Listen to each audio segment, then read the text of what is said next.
Hello there guys, welcome back. This is Gaming Officials giving you the review of Saints Row 4. Well, to be honest, it's kind of like a DLC. It was originally meant to be a DLC and they made it into a game. Personally, I think this is a cheap way of trying to earn more money. Another thing is, it's the same map as Saints Row 3. Why would you do that? It's the only thing different is a couple of alien spaceships in the sky, and there's hardly any different clothes anyway, hardly any new cars.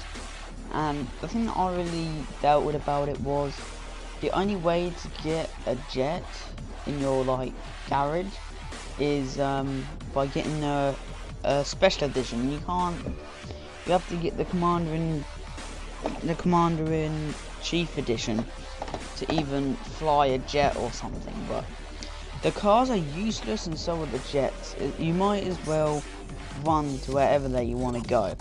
That's what kind of brings the fun out of earning your money and buying upgrades for your car. And upgrading your car is no point because you run faster than a car, a jet, or anything. You can just run to where that you want to go, and that's really disappointing. I mean, in gunfights, as you have powers now, there's no point in using your guns because they just hardly kill them at a certain point in the game.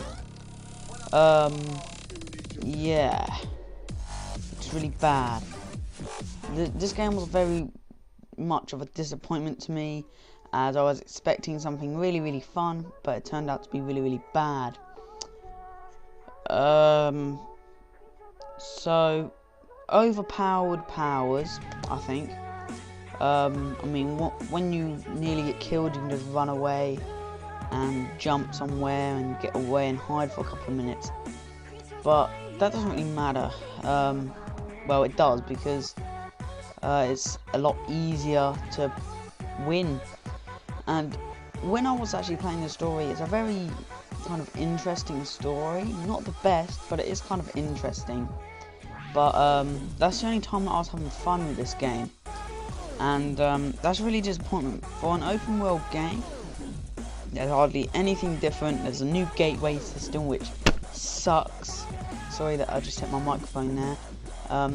There's a new gateway system that absolutely sucks and it's rubbish.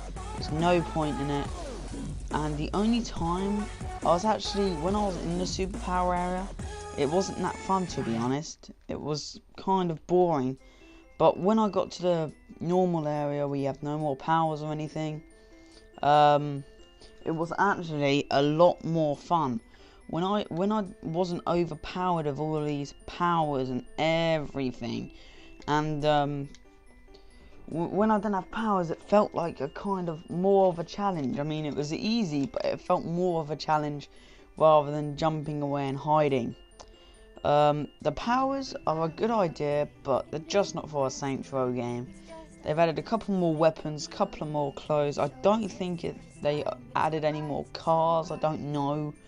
Yeah, they have actually. Yeah, they have added more cars, but the thing is, there's only a couple of missions that I found fun, and there was quite a bit of missions that I actually found boring.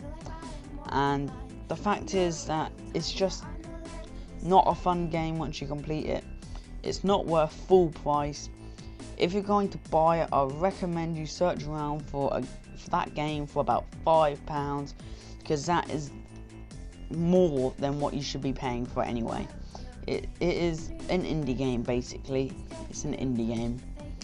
And thanks for watching. That was a review of Saints Row 4, and the final verdict is coming up now.